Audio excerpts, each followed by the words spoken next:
Right. So these things, the time rifts, seem a bit kind of pointless. And even when it happened in the PTR and stuff, and it was like everything about it seemed very, oh, these are really fun. These are really cute. These are really interesting. They've went for kind of silly bits and, well, what if the demons took over? And that sounds great. But like everything else, they've actually used it as a pretty intense kind of, I feel like all of their writers are just writing furiously. And they're like, give me something to write. I want something to write. I want to put something in the game. Please give me something to put in the game. And they constantly seem to be talking back and forth the narrative team because the stuff in this is crazy.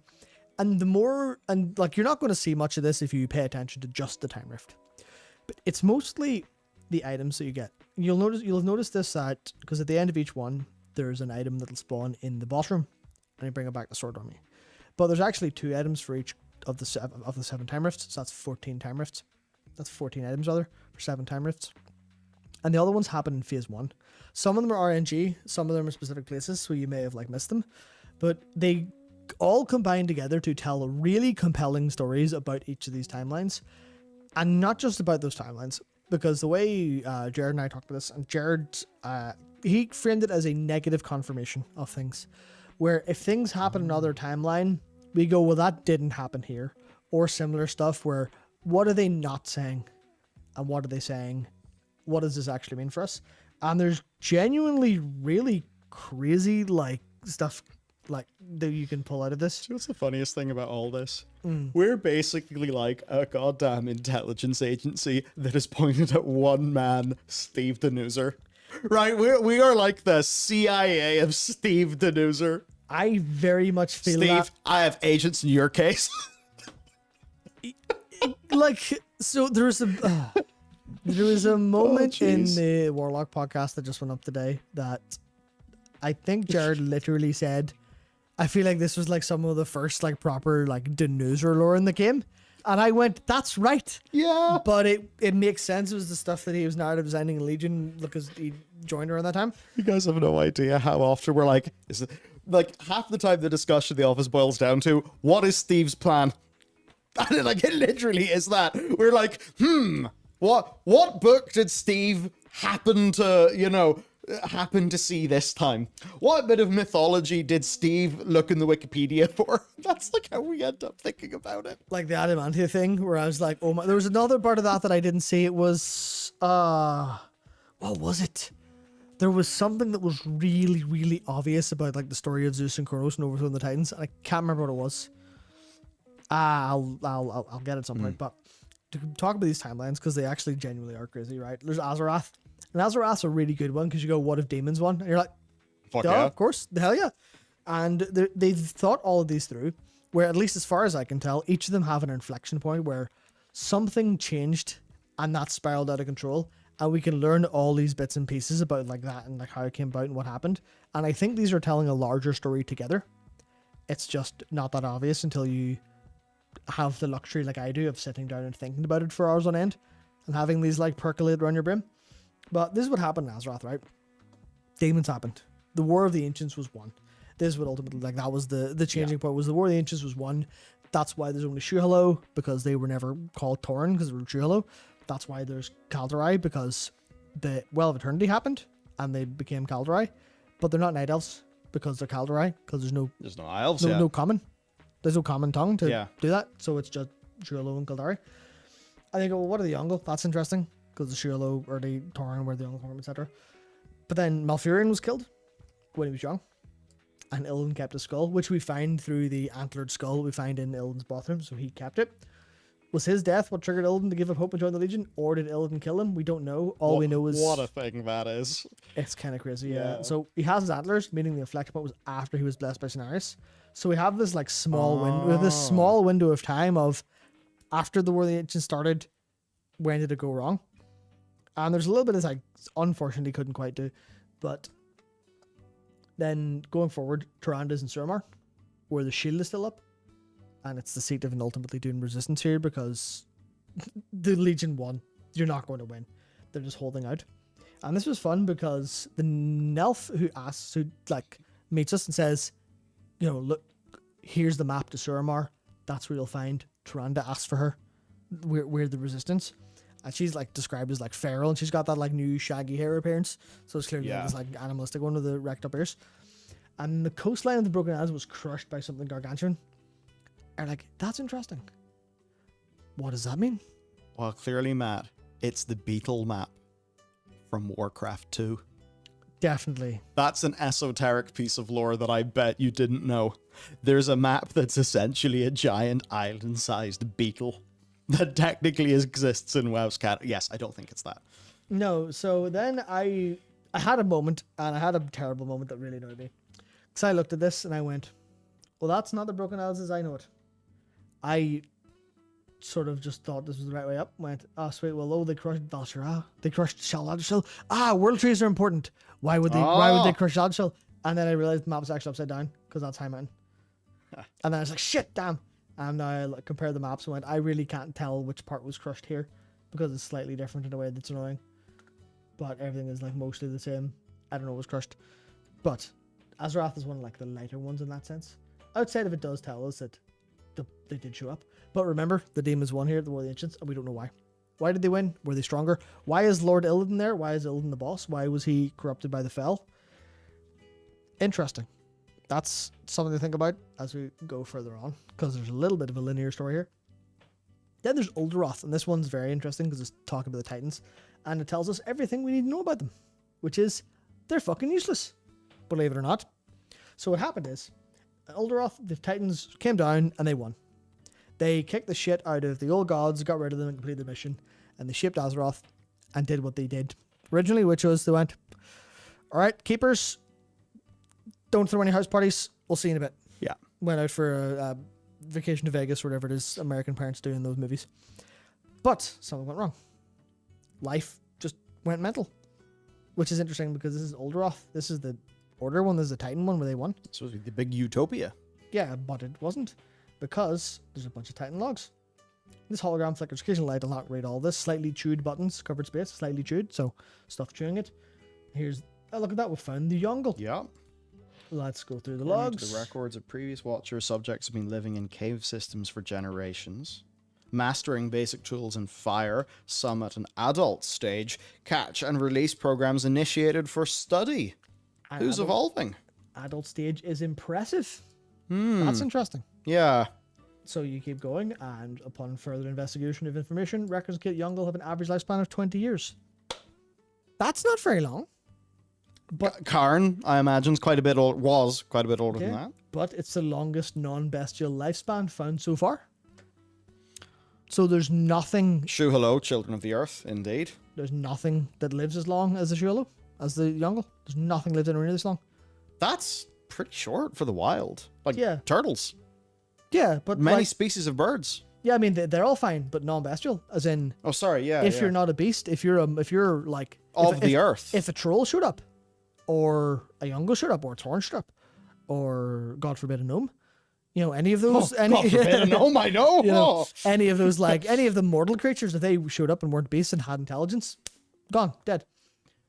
Then they go, okay, what happens? The Yonglers run and hide in caves, and the, like, Watchers are, like, looking at this and going, this is interesting. They're hiding. Maybe we should do that. Which implies that these Watchers are continually getting killed. Like, they're looking for ways to increase Watcher lifespan. Which means the systems that the Titans put in place to go look after this world have been overrun by these beasts that are killing them. Basically, the entire planet seems to be Ungoro Crater en masse, with even bigger dinosaurs that the Watchers can't deal with, that the defense systems can't deal with. And that implies, you know, maybe like Algalon's not functioning or something, or maybe Ulduar, because they didn't build Ulduar, did they? Because they eradicated the old gods. Yes, they didn't So need to. So they wouldn't build Ulduar, so they wouldn't have Algalon in there. Would they have needed the re-origination stuff if the old gods weren't there? Because that's the reason the re-origination stuff was built. Because they were like, if corruption gets over, we press the button. So they never built the clear the planet of bullshit button. So the planet of the bullshit. And yeah, so now... Well, yeah, I mean, the next log. Mm-hmm. You've got, obviously, can we transmit these findings to the larger Watcher community? Assuming contact can be resumed. They can't even talk to each other, it's that bad. That's how grim this is. And then look at this. Past records indicate a previous Watcher's attempt at replicating Yongle defense mechanisms. Preliminary results were promising. While they were, continued testing resulted in a learned response from local wildlife, and any prior gains were eliminated. Eventually, running and hiding in small caves was the important part of the tactic, attempting to modify Watcher construction systems to allow for smaller Watchers in the future. So essentially, life, raw life, I guess, like plants, bestial shit. I mean, you can think of the overgrown stuff in Gorgrond. It becomes so all-consuming that now these big Titan Watchers evolve to be small. Because whatever animal is big enough to eat a Watcher. Something's hungry. And that means the Watchers have to get small to hide in caves, because Yongle-sized things are too small. Like, they're small enough to hide in caves that they can't get in. So you imagine how absolutely gigantic, like, these dinosaurs and stuff, because obviously you think Ungoro, you think of the Devil Source. How massive must these things be running about? And they go, well, that's interesting if that's the one with the Titans one. That's very strange. So then this Titanic disc is a little bit more of a, less of a log and more of a almost Fallout, like, kind of optimism, the kind of, hello, welcome to the vault. Yeah. That kind of It's all great. Yeah. This isn't a horrible experiment. Yeah, that stuff. And it's like, hey, you're a new Watcher. You have to implement the Titan's design. It's an exciting day. New Watcher every day is. But the wildlife might attack, so be careful. So evaluate the stats of everyone. The large creatures will attack. Scan all objects for within 1.4 miles to ensure you're not eaten, maimed, destroyed, or any combination, which shows, 1.4 miles, if they can get you in that's pretty brutal. This is not complete guarantee safety. Before the Titans left this world, so they left, they documented clear procedures for escalation due to unanticipated aggression. Unanticipated? Why is it strong? Why is life so strong? Why did it overgrow? How did they get that wrong? Naturally. And interesting. Yeah. Currently, the most effective method of escalation is raising your voice very loudly, but also it'll summon other things. So the Titans were like, hey, sort this out. Left, and it immediately went wrong. And I think the idea here then is that, in a way, you could say rigid thinking systems are not equipped to deal with fundamentally what life is like. I suppose one's mind immediately goes back to the Dreadlord infiltration documents, which talk about life being the most insidious of all the forces. You then immediately think, of course, of that weed in the street that somehow has managed to rip its way between two flagstones, or maybe even those times where plants crack concrete. And you just think, like, how did a plant do that? Or the sheer chaos that tree roots cause. And now, of course, you take this to a fantasy universe where you can get stuff like what we see. And do I have Chronicle? I wonder where our Chronicle 2 they're is. downstairs. Okay. Because Chronicle 2 actually goes into that, like what are they called? The Genosaurs versus the Breakers. And it's that thing. Draenor's lore is so cool. It's gnarly as hell. Like. Yeah, it's really awesome. It's just because it's associated with WoD, people didn't get as into it. And, it's seen as like another thing, not core Warcraft, but it's really cool. So in that, whenever it's talking about like, oh yeah, life is getting big, that's like Kaiju grass Pokemon is maybe the easiest way to put it. And there is actually a specific Pokemon in my head. I've forgotten what its name is. Even think about the big Scythe Pokemon. From like... Scyther? Yeah. Gen 1 Pokemon were not very creatively named. Yep. So they weren't... Think about a Scyther that's like 60 feet tall. That's what's killing all these motherfuckers. And I suppose then it means like whenever Freya, the life binder, isn't around... Or sorry, ANR, the life binder, isn't around to bind life. Evidently, Freya fails. Yeah, we should look at Alex Strauss's name, maybe. Also Lifebinder. But yeah, because some people point out the like Lifebinder True lore or mistake. Yeah, grass beats stone, Marcus, you're spot on. But there's and I'm like it's so obvious I'm gonna have to give away the goose here. I can't actually try to have any mystery. But okay, well this timeline inexplicably, because we don't know what changed here, Illidan stayed a bad guy and the demons won. So chalk one up for Fel. Yeah. In this world, life was unexpected. There was unexpected aggression. Unanticipated aggression, sorry. Life was stronger than the Titans anticipated. That's interesting. I wonder, are there any themes here? Asborne. So Asborne is a world where the Scourge was victorious. The world's overrun by the Scourge, and Arthas kept his father's urn as a memento, which is interesting. Does that mean Arthas kept his humanity? Did he never resort to moving his own heart? Probably.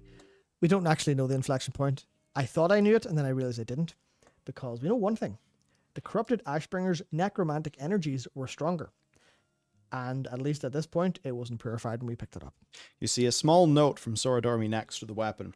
After assisting in cleansing the sword, Baron Silver noticed differences between this variant blade and our Ashbringer. Prior to the variant blade's redemption at the Battle of Light's Hope, it emanated more energy than our version. Quite disconcerting. We should definitely keep an eye on this timeway. That's fascinating, because why is its necromantic energy stronger? If we assume nothing else is different, Yes. then why could that have been the case? And there's basically no reason for it. At least not here. So, But that there could be a reason is important because Soradormi says we should keep an eye on this timeway. yeah. So the reason then I'm starting to put together a hypothesis, which is in Azeroth, inexplicably the demons won. So was Fel maybe stronger? Were they stronger just because of timeline reasons? Of variables in the timeline and the world changing slightly? Order was life stronger in Orderoth? Stuff like that. There's no other reason given. Now, the actual inflection point was I thought that this was the rebellion at Light's Hope failed because it was corrupted still. But Baron Silver says it does eventually become redeemed at the Battle of Light's Hope. So I'm assuming this is actually Arthas has the urn, and he actually didn't get rid of his own heart. Because the whole thing was for people who are unfamiliar, he tore out his own heart because he thought being human or having that part of humanity within him kept him weak. And he did this after he defeated him and Ilden.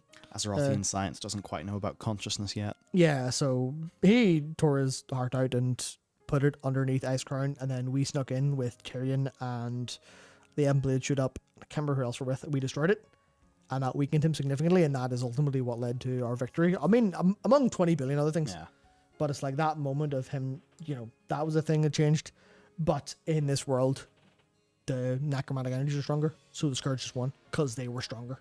They were literally just death was stronger in this universe, and that's what I think this note is pointing towards. Is like a hint, as a very obvious hint. This timeline's weird. Why is that stronger? And you could see that happening here as well, where life's stronger, Fel stronger, death stronger. Let's go to the Warlands. What cosmic force could be in the Warlands? The answer is humanity. It's quite possible that Tyrion died in that timeline. It is. Now that's a bit weird. Yes, eventually. But the thing that's weird is this, where it says prior to the Variant Blade's redemption, Battle of Light's Hope, which says this Ashbringer in that timeline does become uncorrupted, and it is uncorrupted when Tyrion wields it at the Battles of Light's Hope, above the chapel, above where all of the paladins are dead. God, that was such a sick moment. It was Remember that? It was so insane. Back in 2008, you're like 14 years old, and that shit's going down. Man, Yeah. that was the shit. Insane. So that all there, and then the Scourge are still all doing stuff. And that's the other point, where the Legion are still fighting, doing loads of stuff, that life's getting big, etc., etc. On to the next one. Yes, the Warlands. Oh, man. I love it when the Warlands are there because it means you get to use the laser gun. The inflection point here was really cool too, because the Scourge and Arthas were stopped at Dalaran.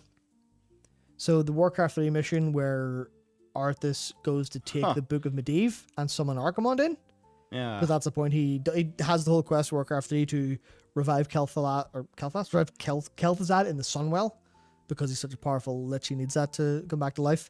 Then, as well as you go to get the Book of Medivh to learn all the summoning rituals, but it's this like assault on Dalaran that has this like anti-undead force field, and you have to send task force in to kill the wizard holding the force field and like break the force fields down one by one. It's a really cool mission. Oh, it is. But in this timeline, the wizards were too strong.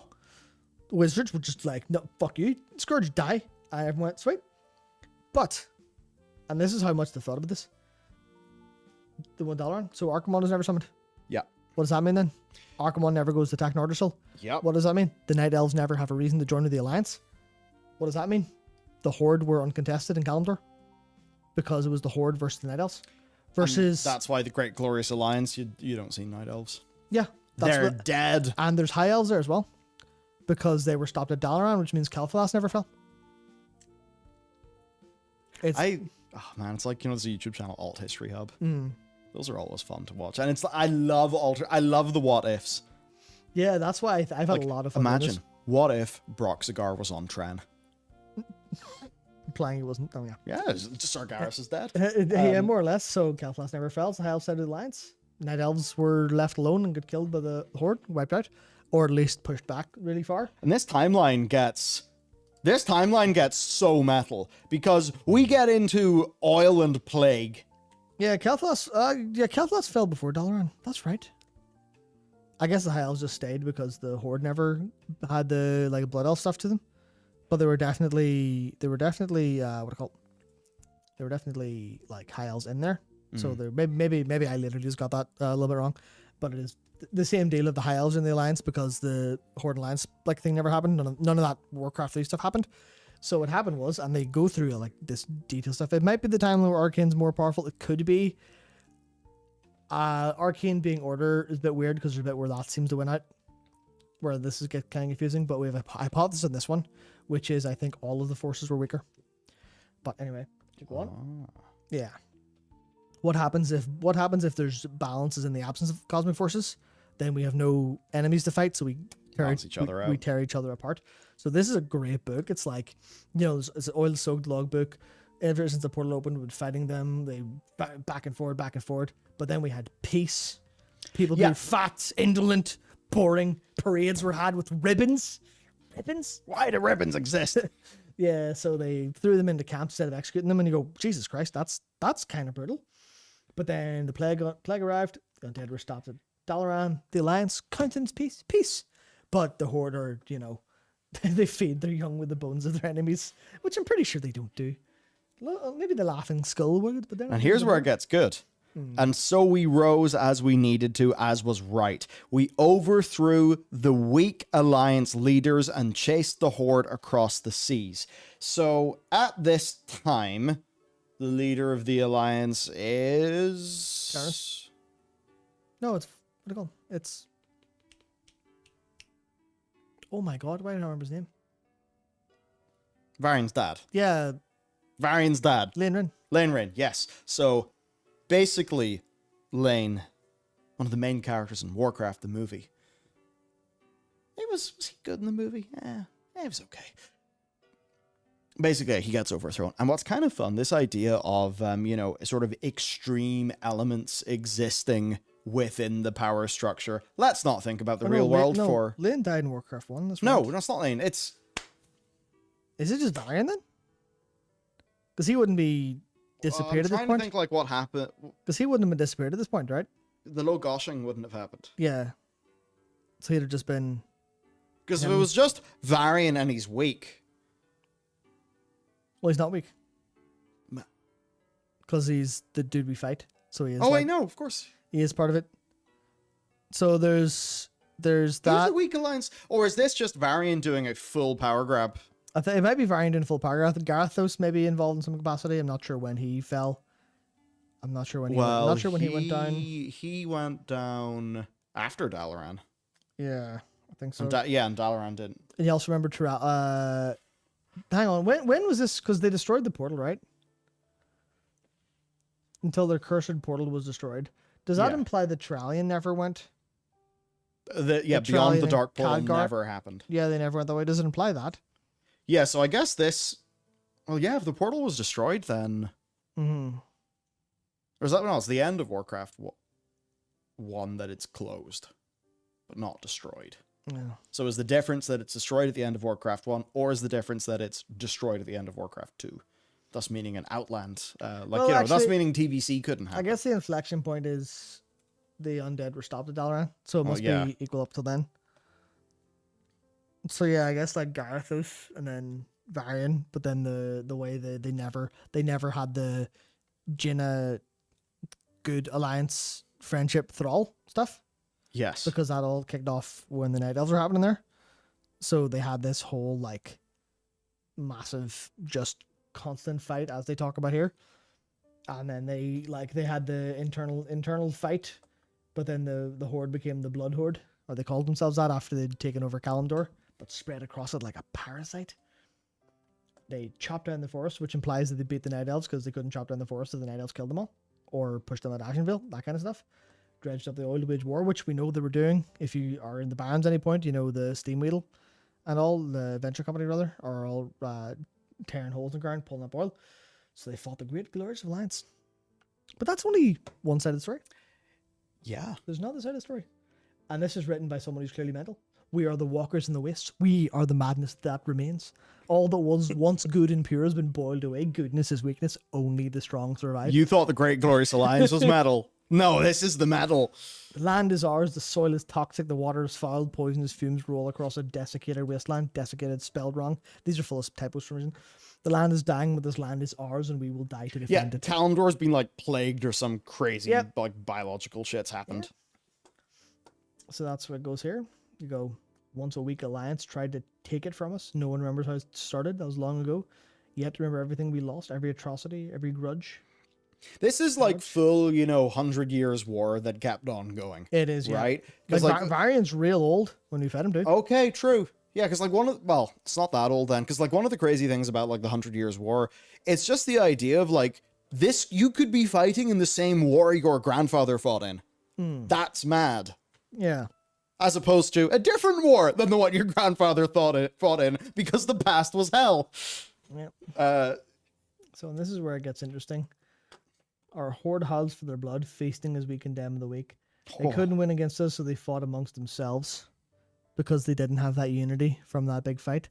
So without those external forces to unify the Alliance and the Horde, and the Alliance even amongst themselves, they fought over. But then and now maybe there's a little bit of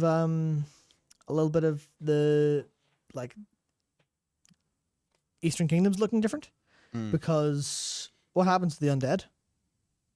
What happens to the Forsaken if they're stopped at Dalaran? Oh, They don't have Arthas to unify them, yeah. which means, and the Alliance are more desperate, more separated, which means in this one, the undead could be in the Alliance. Because, that sounds like they wouldn't like it, but if you're desperate and you've got X people, sweet, go for it, like. Why And not? Still we killed, and still they lost, and they took to the skies. They poisoned our land, our land. They looked down on us from their flying fortresses. They rained death from the skies, and still they could not kill us, for the strongest survive.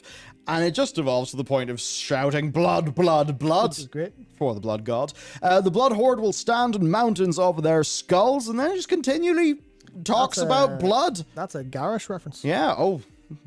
I won't. Well, he says rivers of blood, not ocean of blood, but you say. That's it, old Gyros Rogers. Yeah, there would have been Banshee Sylvanas, but Sylvanas would have been different. She wouldn't have been driven by her hatred for Arthas because he would have been killed at Dalaran. So she would have probably wandered lifelessly or aimlessly or like unalived herself or something. I just love this. We take an eye for an eye, and from what I can see, we need to take more eyes. Yeah, I love how this is written. Like, it's so good. I can see the poisoned land we've conquered. The land is ours. We rule the wasteland. Not until there are no more eyes to witness. I can't believe it's came out this way in my head.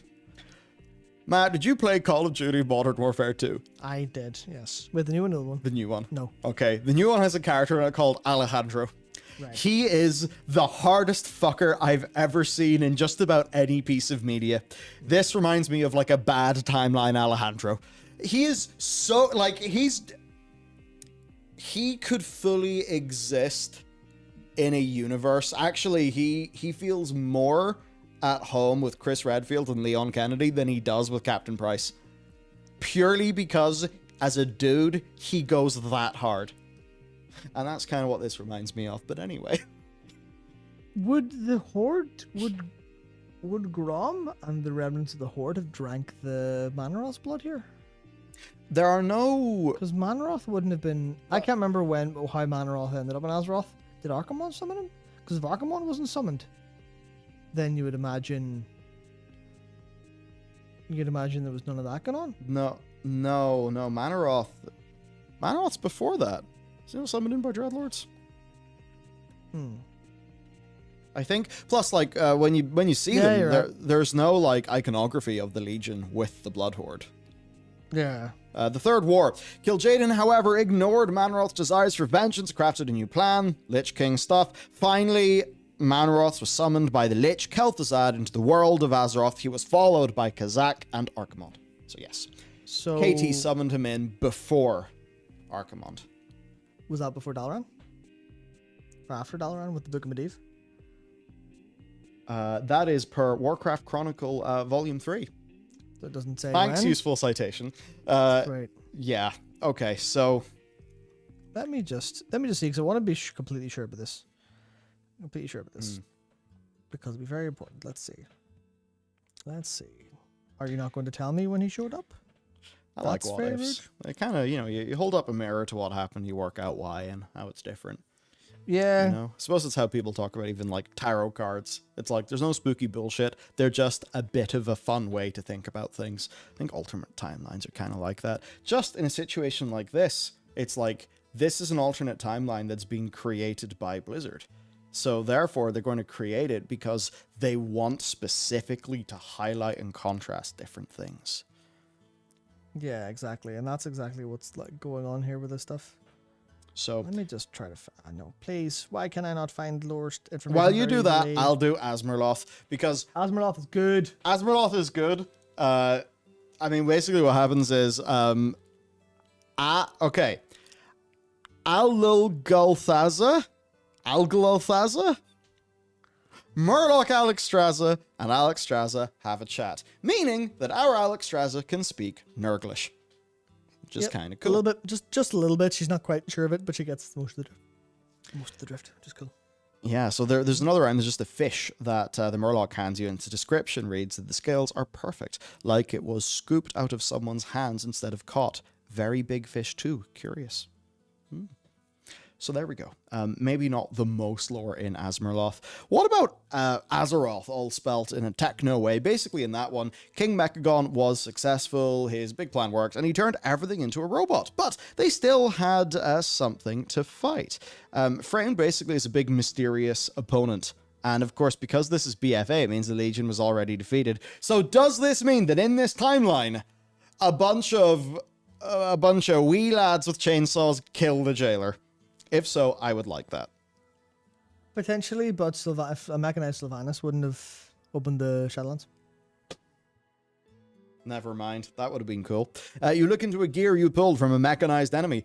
Given who and where you fought in the Timeways, did King Mechagon's plan for the mech originator succeed? Was everyone transformed? Did everyone survive? Was it painful? Who or what are they fighting? And why do they need to develop more weapons? Is there a fully mechanized version of you in that timeline? So, our last one, though, is a pretty big one because it is Asgaroth. Matt, are you? Do you wish to abandon your mission, or should we go straight to Asgaroth? If you run through a little bit of this, I'm almost finished my mission. So, very almost. In Asgaroth, the old gods defeated the Titans, but the question there, of course, is how. So, let's read screenshot from Porter Gage. The amber of this manted sword is dented and chipped along the blade. It appears to be well used, if not well maintained. What use would the Black Empire have for weapons if they won against the Titans? Maybe Soradormi knows more, and so the player can ask, Soradormi, can you tell me, what can you tell me about this Black Empire timeway? This is what she says. Your guess is as good as mine. Better than mine, since you fought creatures on that ill-fated realm. What do you suppose the Black Empire does when it has won? What does N'Zoth the Corruptor do after everything has been corrupted? That realm is full of faceless minions. What must it be like to live in terror forever? Even when surrounded by madness, societies typically form structures over time. I cannot imagine what it would be like to live in one. And then we can examine the chipped stone tablet. All right. So I think we should do that. As for the question of how and like what the inflection point is, I have to assume that this is like whenever the Titans came down. So this would, I don't know if Yashar's was just able to do like a perfect parry and riposte to Amenthul or something. Well, actually, that... Or is it in, is it in this chipped tablet? That question actually defines a lot of what the fifth gold lore is going to be. Oh, I can see why you tie these together. Yep, they are literally the fifth god stuff comes directly from this. Okay. So this amber sword stuff is literally just the old gods have some shit to fight, which also happened with the mechanized cog, which also happened with Azmerloth. What is to come? Constantly, they've taken over the planet. There's something left to fight. So point there, whenever you hear me or Matt say, what is to come? A bit of a joke is that the new big enemy of World of Warcraft is called What is to come. just because of just because of Jailer being like, you will not stand against what is to come. We don't know what is to come. Who are they? Well, nobody knows. But I think the quite clear point is that it's something that has appeared in, as an antagonistic force in all these timelines. That said, I will admit, I've not read this in game, so I'm going to read it blind. And I suppose Matt is going to have some crazy moves he can pull on me. Okay. The script is unfamiliar, but as you stare at it, its meaning becomes known. The experience gives you a mild headache. We give tribute today, as we do every day. The Ancient One continues its meditation. Spelling error. That says continuous, yes. Continuous, it's meditation. Mm-hmm. Good. That's one of those times you're like, is this dyslexia, a stroke, or did Blizzard make a mistake? Mistakes. The hunger of the Ancient One must be sated. Strange day today. A familiar relation to our tribute ran up and asked to replace our intended sacrifice. Quick sidebar. You'll have noticed if you listen to the podcast, Jared and I did about this like a week or two ago, but one of the reasons it took so long, because obviously 10.15 has been out a while, one of the reasons it's taken so long to get deep into this timeline lore, it's because I read that and I went, lol, it's a Hunger Games reference, I'm not reading anymore. Or at least I turned off in my brain. So I was like, oh yeah, family takes a sacrifice place, sweet, whatever, go ahead. Whatever. Turn that back on. Yep. Of course, I thought they wanted the honor of pleasing the Ancient One. Oh no, I want to be the sacrifice, please, it's so meaningful. Yet, when it gibbered and pleaded, it seemed as if it felt they should save our intended tribute. This perplexed me. The greatest honor a tribute can have is the act of sacrifice. Naturally, we flayed the interloper's skin and presented as additional tribute. But its foolish gesture made me pause and think. I see. That happened in Hunger Games. Are tributes capable of higher thought? Do they possess their own desires? I know they're capable of language, and their cleverness makes them more effective at work than other animals, but should we regard them as more than brutish beasts? Any type of animal can communicate with its own kind, I suppose. Some just happen to meld their tongues to approximate our language. Such a clever trick, they do not speak it well, and they cannot grasp higher concepts. But what if they could?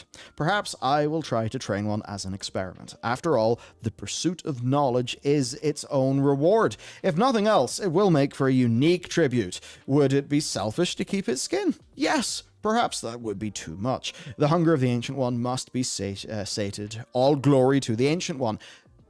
Who's the Ancient One?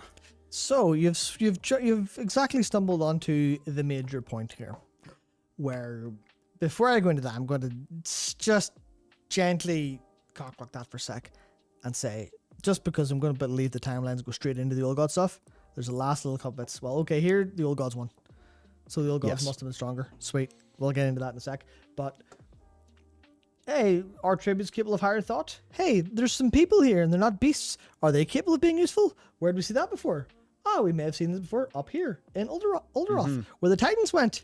Or the Watchers went. Those guys are kind of smart. Mortals might be useful. Talking about the same element, so Shuhalo, Children of the Earth. And a lot of our speculations are that there's these like primal Azeroth races, like as they call themselves, primal dragons. Yeah, we'll be politically correct now that the incarnates are powerful. Yep. So it's the sort of thing. Proto Drakes is just Alex Strasza being a big racist. More or less. Yeah. Pretty much. It's just being like, yeah, you're the shitty version of us. You're the Neanderthal. Look at me, I'm sleek. You're the Neanderthal. Oh, fuck yeah, you just sort of did that perfectly. It's exactly that. So, as I said in The Hitchhiker's Guide to the Galaxy, humans, we look down on our ancestors and don't invite them over to tea. That's what this expansion's about. Exactly. So now this is, there's just a couple of themes pulling together here quite nicely, which is obviously that bit of, hey, these creatures are kind of smart, actually. That's interesting, which puts the Old God Society and the Titans in this, or the Titan Watchers in the same kind of purview of not being evil, but being like societally different. Where it's like, I thought I was doing this a great honor. I thought I was doing a great thing for these people. I must think about this. The pursuit of knowledge as its own reward is not something you would expect a blabbering tentacle creature to say. No. Which implies that, as Sora Dormy pointed out here, societies typically form structures over time. This is the structure where they actually do seem to be, obviously they're deeply twisted because they're sacrificing things to the Ancient One. but that's their way of life. But otherwise that, they're like, yeah, this is actually really quite interesting. This is actually profoundly so. But I think that was more or less it for the timeline stuff, except for the Ancient One.